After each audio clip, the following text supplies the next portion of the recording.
Welcome back to a brand new video, and today we're checking out the Monday Night Raw in Madison Square Garden, the world's most famous arena. And this might have been one of the best Raws of all time. Like, I would say of all time, and definitely top 2 of this year. Yeah. But before we get into the video, drop a big thumbs up down below, subscribe if you're new to the channel, because it really helps the channel grow. Anyway, let's hop into today's video. So we started off this Monday Night Raw showing Paul Heyman and the Vision coming in with Drew McIntyre too. Then we see Solo Sikoa and Tala Longa, because Solo has his first round matchup in the Last Time Is Now tournament with a versus a mystery opponent, which I was not expecting this mystery opponent due to what this mystery opponent has said in a CVV interview with Chris Van Vliet. So, I guess he lied. We also saw Gunther in the house tonight. His first match back since SummerSlam, night 1, when he got his nose broken. I mean, his nose was broken before that, but, it's fine. Versus the young OG, Javon Evans. This match was just cooking. And of course, we have to start every single show off with recaps of John Cena winning his Grand Slam title, the Intercontinental Championship, multiple screenshots. But to start off today's show, we saw John Cena come out with his Intercontinental Championship in Madison Square Garden with thousands of people in the arena chanting his name to come out. He came down, he showed the final Raw patch on his arm, which is crazy to think this is John Cena's final appearance on Monday Night Raw ever. Crazy to think about. And then he got down to the ring, he got his whole intro, and grabbed the mic and started talking, saying it's his final Raw, and the last time he gets to talk to the fans, and a real time to get to talk. But before anything, Dominic Mysterio comes out wanting a rematch. But not tonight, because he wants what Cena got last week, which was on his home turf at Survivor Series, San Diego, California. Cena, of course, accepts. But he said that he promised that he would wrestle on his final Raw of his career. And he wants a match with Dom, but with no title instead. But Dom said no, called his boys out, and said, you will get jumped instead and get beat down. So he got beat down. John Cena got beat down by the boys until the Celtic Warrior, Sheamus, came out, took out them, until he got beaten down. And then the deadbeat Rey Mysterio came out, undespicably hit his son straight in the face, which, by the way, you're a deadbeat for hitting your son. Loser. Man, imagine hitting your son. Only losers hit their sons. And then John grabs the mic and says, I got my team, you got your team, 6-man tag team right now, right here. So this was John Cena's final match on Monday Night Raw. So it was a pretty good show, right? You got the Judgment Day wearing down Sheamus, like hitting leg drops on the back of the neck. And then when Rey Mysterio gets back in the ring, by the way, this is Rey Mysterio's first time wrestling since, like, 7 months, since WrestleMania 41 season-ish. Why do I feel like he's moving faster and quicker than he did before? That's not good. Not at all. But he did, of course, his famous senton punch to the face to Balor. But then he hits this, I think this is a Hurricane Rana. Tries to do the top rope, but he gets caught with, foot stuff. Finally tags in John Cena. JD McDonagh gets hit with the 5 moves of doom. Obviously. And then when he tries to go for the attitude adjustment, he flips out of it, landing on his feet. And then JD McDonagh hits John Cena with the big head. But Sheamus caught JD with a big knee to the face. Of course, Finn Balor got Sheamus, then a senton by Rey Mysterio, then a super kick. The GOAT, the King of Luchadors, the King of Mexico, hit his deadbeat father in the face with a super kick. John Cena, of course, got all the finishers on him. He got hit with JD's moonsault, Finn Balor's coup de grace, and Dominic's frog splash, and thankfully, Rey Mysterio in Sheamus broke the pin up to save John Cena's final match on Raw. Then all three of them did the 10 beats of the battering. And man, look at this guy. Look at him. Look at him. Look at Rey Mysterio, man. He is like, I hate you. I hate you, amigo. I hate you, amigo. I hate you, amigo. Like, why are you doing this to your son? He's the greatest luchador of all time, better than you could ever be, Rey. Man, Rey should really, really know his place. Like, he should realize that his son is the greatest luchador ever. Like, he should realize that. But, continuing on, they all got him ready for the 5-knuckle shuffle. All three men did the 5-knuckle shuffle. Then, Rey Mysterio hit JD and Finn with the 619.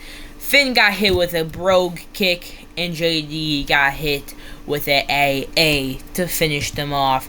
And John Cena, Rey Mysterio, and Sheamus rode happily ever after into the sunlight. And John Cena's final match on Raw in Madison Square Garden. What a phenomenal match. And a phenomenal way to start off Monday Night Raw, which would be an all-time great show of 2025 so far. But we can't go another episode without another recap. So they showed recaps of what happened on Friday night, where we saw this happen, where we saw the War Games teams keep forming. Nick Aldis and Pam Pearce were talking about what Paul Heyman did, bringing, Drew McIntyre back, even though he was supposed to be suspended. Paul Heyman comes in and says he respects them and all that goody two-shoe stuff that we all know Paul Heyman doesn't really mean. And then he says, in the end, says, if you thought Drew McIntyre was bad as the fourth one, look at the fifth member for War Games. They opened the contract. They looked at Paul Heyman when he left. And let me just tell you, it's one of these men back here. Don't know which one, but it's one of these men back here. Anyway, they showed the betrayal of Nikki Bella, or the betrayal that Nikki Bella did to Stephanie Vaquer on last episode of Monday Night Raw. But when Stephanie was coming out to do her interview type thing, obviously Nikki Bella came, attacked her from behind, threw into the LED lights. By the way, why is Nikki Bella so bad?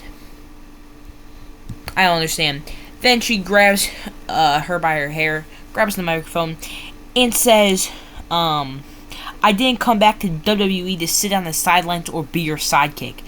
Nikki also thanked her for reminding her who she is and will take the division back that she built. So yeah, I thought it was a pretty solid promo by Nikki Bella, and hopefully we see more of this type of stuff. Of course, we saw Bayley run into the Kabuki Warriors, and the Kabuki Warriors asked her if she wants to join them for War Games, and she said no. After what you did to me 2 years ago, time out. 2 years ago, guys, WrestleMania 40 season was 2 years ago. I'm about to cry. I'm not joking. That was the greatest period of wrestling ever. You can't convince me. That was the greatest period of WWE from that January to that April. WrestleMania 40 season is the greatest time period in wrestling. That was incredible. Can we go back to those simple times before ticket prices were out of control and TKOs fully invade themselves in the product? Like, can we go back to that? I really hope we, remember when we were all complaining about how the Prime logo was in the ring? Yeah. Well, now there's 25 billion other logos in the ring. Can we just go back to simpler times when there was just the Prime bottle in the ring? Simpler times, man. I miss those days so much. But it was time for the Solo Sikoa Last Time Is Now tournament, where we saw Solo come out, and then the surprise opponent was, of course, the one and only Dolph Ziggler, aka Nick Nemeth, whatever you like to call him. But this was very unexpected, well, at least for me, because he said in a CVV interview that he would never come back since he signed with TNA. He just wanted to do the TNA stuff, not WWE stuff. I guess he lied. Hey, the money talks, though. I would do the same thing, too. Of course, he brought back his classic tights. He didn't bring back how he normally does those low-cut tights or whatever. But him and Solo went at it. By the way, I don't really watch TNA that much. Like I keep in touch with them. I subscribe with their YouTube channel and stuff. But I didn't realize how good in shape Dolph Ziggler. Like, I feel like has gotten like in the last couple years. I don't know. Anyway, Solo and Dolph were going at it. Dolph dropped this beautiful drop kick. Of course, that beautiful elbow drop. And then they go outside and they go outside. And then Dolph hits this nice elbow drop. Of course, after commercials, Samoan drop. DDT, which was beautiful. Famous, I believe.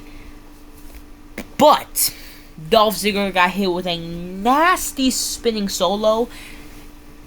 And I just forgot how good...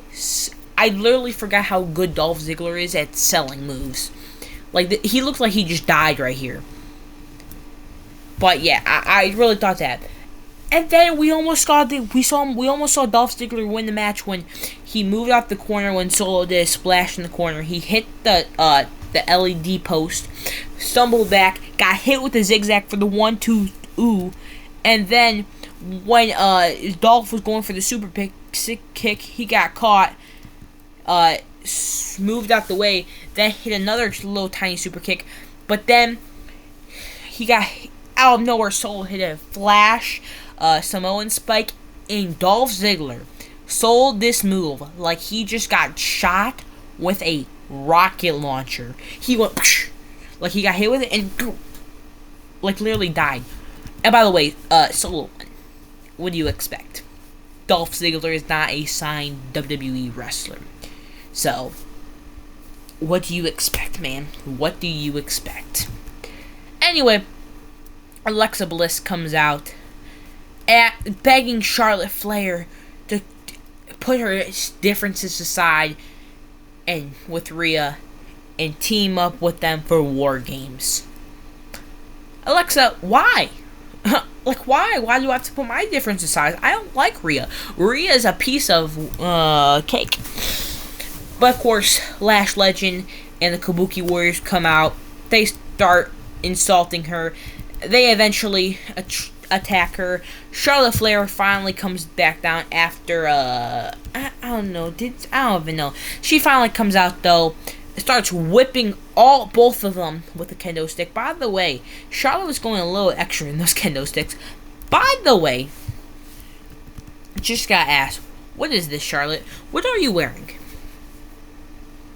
What is Charlotte Flair winning? I know I might not have the best fashion sense, but I have a better fashion sense than whatever this look is. You got some wild pants, something that you would wear in the Victorian age, and just a shirt, a white. What is with this stuff? What is this garbage? I've never seen anything.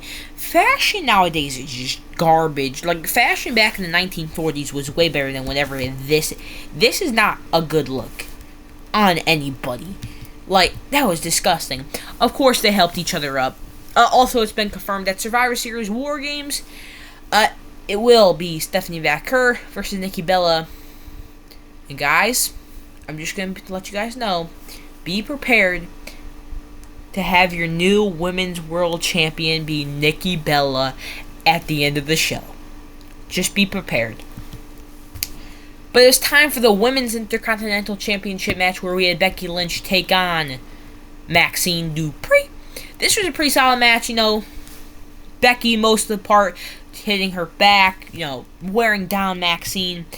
And then Maxine, of course, got a few strikes in, got the ankle lock in, even wrapped her legs around the thing. Of course, when Maxine went for the boot, Becky moved out the way, hit a clothesline. But at the count of two, I guess, Becky made a veteran mistake, or rookie mistake, and Maxine's foot was way too close to the rope. And then Becky decided to put her hands on Jessica Carr, which, Becky, I don't know if you're aware, but Jessica Carr is a trained professional wrestler. So, yeah, you better be watching yourself. AJ Lee returns, skips down to the ring, and then all of a sudden, Becky turns around, gets hit with a crossbody for the 1-2. Ooh, 1, 2, 3. And here is your new Women's Intercontinental Champion, Maxine Dupri. This is Maxine Dupri's first main roster title, and I am very, very happy for Maxine. She definitely deserves it.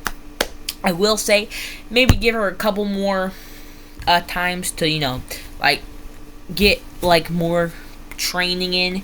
She will be one of the biggest female wrestlers right now with the title. And I hope this title can make her bigger and better than she already is. Okay. Speaking about bigger and better, Gunther returned. Now, Gunther got this nice robe on, man. And this isn't the Gunther that left WWE to get his nose fixed. No, this is a different type of Gunther. This is basically Walter. Because we got Gunther's old NXT UK theme when he was Walter back. I forgot. It's the symphony. It's like the 9 symphonies or something. Look it up on YouTube. You know it. But I'm very, very glad, bro, he got the old theme song back, bro. It makes him have more aura, if you know what I'm saying. But the young OG and Gunther were going back at it. Chops after chops. Javon thought he was better, but got laid out with a kick. He got caught with the Boston Crab when he tried to go for a drop kick, I'm thinking. I don't really know what he was going for, honestly, because Gunther literally destroyed him. Even gave him the back thing. Of course, we have Javon started doing his flippy stuff and type stuff like that, kicking Gunther and all that places and stuff. And then Javon thought it was a nice idea to do a quick Hurricane Rana, but then Gunther caught him. It didn't really work because he ended up getting hit with the Hurricane Rana. Gunther applied the sleeper hold. Didn't really work that long. Then Gunther got hit with the spinning sidekick type thing. Then Javon goes diving through the middle rope, gets caught by Gunther. Gunther slams him into the ring apron like he's a beast. Then after commercial break, they start fighting again. And then, of course, we have Gunther, throwing his big, meaty, white right hands at the chest of Javon, beating him down as bad as possible. Then when Javon finally got some offense in, he went off the rope, but then got caught by a straight boot to the face, which didn't work out because when Gunther went for a suplex, he got hit with a stun dog millionaire, which looked nasty how Gunther sold it. So Gunther ended up on here. Javon ended up getting him to the outside, doing a big dive to the outside, hitting a big crossbody in a beautiful frog splash that didn't work out. Let's just say that much. Because Gunther ended up picking Javon in the powerbomb, which, by the way, this powerbomb was disgusting. He held him up for 5 seconds and then used all of his weight to slam him on the mat, zesty pin and all. But somehow Javon still kicked out. I think this should be Gunther's permanent finisher. The big powerbomb where he just slams you as hard as physically possible, and you can't kick out of that. But Javon kicked out. Gunther delivered elbows to the side of the neck, applied the super hold, and then Javon got a little bit of life into him. But then Gunther just applied it more, and Jovan eventually faded away into a sleep that put him away for good, and Gunther advances into the tournament. Gunther leaves with his old NXT UK theme song intact. Man, I'm so glad his old NXT UK theme song's back. Anyway, Maxine said that she was very, very excited that she won the Women's Intercontinental Championship. But let's be honest, this segment was not about Maxine. It was more about AJ Lee and how she basically said I originally came back for my husband, but then she said, Becky Lynch just brings something in me that wants me to do something. And then Rhea Ripley trying to get another body. Rhea, stop taking all the females for yourself, bro. You already got Kathy Kelly. You already got Io. Stop taking... Now you're trying to take CM Punk's wife away from him. Why are you doing this? Also, this is probably going to be the War Games team. By the way, we're seeing AJ Lee in War Games? Yeah, I think the War Games matches are going to be in good hands. But then it was time for the final segment, where we saw Paul Heyman announce his War Game team, Logan Paul, Drew, and BB Security, and he said that this is the greatest assembly of people ever.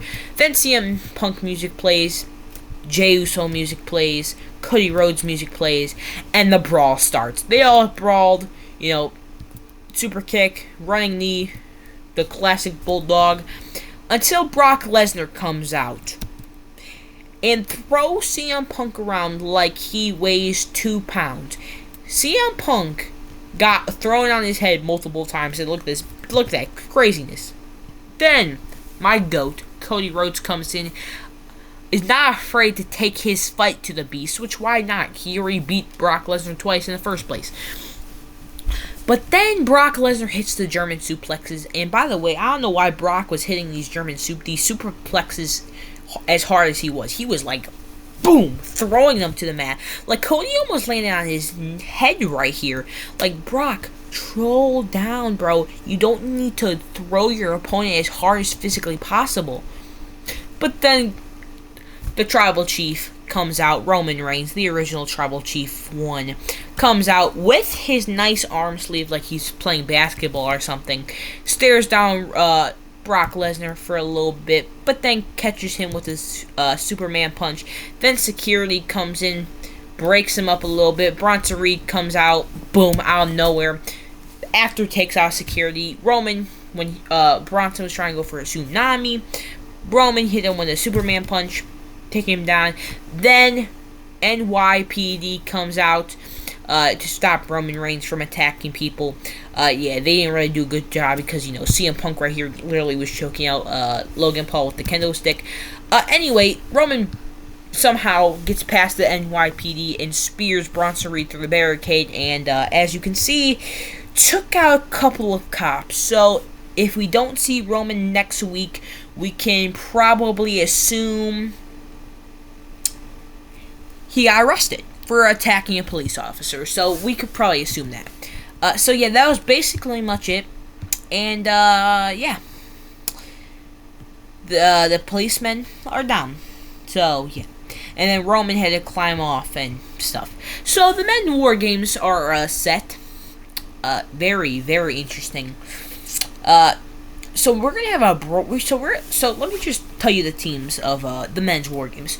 Drew McIntyre, Logan Paul, B&B Security, Brock Lesnar. Wait, what? Yeah. And then for the other team, we got Roman Reigns, the Usos, Cody Rhodes, and CM Punk. This is going to be the most stacked War Games match of all time. Yes, it is. And it's going to be a show. Now, who do you think is jumping off the top cage? Yeah, who do you think is going to happen? I don't really know. But leave your comment down below what you thought about this episode of Monday Night Raw. Anyway, have a beautiful rest of the day. See you tomorrow. Bye.